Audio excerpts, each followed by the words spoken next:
Hello guys, ജാനകിയുടെയും അബിയുടെയും വീട് പുത്തൻ promo വിശേഷങ്ങളിലേക്ക് എല്ലാ കൂട്ടുകാർക്കും സ്വാഗതം. അങ്ങനെ നമ്മുടെ പുതിയ പ്രൊമോയിൽ നമ്മുടെ അബി വന്നിട്ട് നമ്മുടെ എന്താ പറയാ ജാനകിനോടും അമ്മയോടും ചോദിക്കുക, എന്റെ അനിയത്തി ഉണ്ടോ ഇവിടെ?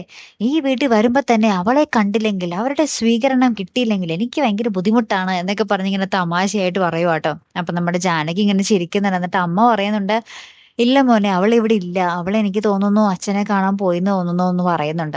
അപ്പൊ നമ്മുടെ അഭി പറയുന്നുണ്ട്, ആ ശരിയാണ്, അച്ഛന്റെ അടുത്ത് തന്നെ ആയിരിക്കും, അച്ഛനും മോളും കൂടെ പൊടിഞ്ഞ ചർച്ചയിലായിരിക്കും. നാളെ കേസിന്റെ വാദം നടക്കുവാണല്ലോ, വിധിയും ഉണ്ടാകും. അപ്പൊ അതിലെങ്ങനെയൊക്കെ എന്തൊക്കെ കള്ളത്തരങ്ങൾ ചെയ്യാമെന്ന ആലോചനയിലായിരിക്കും എന്നൊക്കെ നമ്മൾ ചെയ്യുന്നുണ്ട് ട്ടോ, അഭി പറയുന്നുണ്ടേ. അതേപോലെ തന്നെ നമ്മുടെ അപർണയും നമ്മുടെ തമ്പിയും തമ്മിൽ മുട്ടൻ ചർച്ചയായിട്ടോ കേസിന്റെ കാര്യത്തിൽ. അപ്പൊ തമ്പി പറയുന്നുണ്ട്, മോളെ, എന്റെ ജീവിതം ഇതോടുകൂടി തീർന്നു മോളെ, ഞാൻ ഇനി പെട്ടു, ഇനി എനിക്ക് രക്ഷയില്ല എന്നൊക്കെ പറയുവട്ടെ. അപ്പൊ അപർണ ഭയങ്കരമായിട്ട് ഇങ്ങനെ, അതെന്താ അച്ഛാ എന്നൊക്കെ ചോദിച്ചിട്ട് ഇങ്ങനെ നിൽക്കുന്നുണ്ട്. അപ്പൊ നമ്മുടെ തമ്പി പറയുന്നുണ്ട്, അവരുടെ കയ്യിൽ നല്ല മുട്ടൻ സാക്ഷി ഇരിപ്പുണ്ട് എന്ന് പറയുന്ന ഒരു രംഗം തന്നെയാട്ടോ ഏറ്റവും ഒടുവിൽ കാണുവാൻ സാധിക്കുന്നത്. അപർണയ്ക്ക് അറിയില്ലല്ലോ കഥകളൊന്നും, അല്ലേ? കാത്തിരുന്ന് തന്നെ കാണാട്ടോ. അപ്പൊ അടുത്തൊരു വീഡിയോയുമായി വരുന്നത് വരയ്ക്കും ഗുഡ് ബൈ.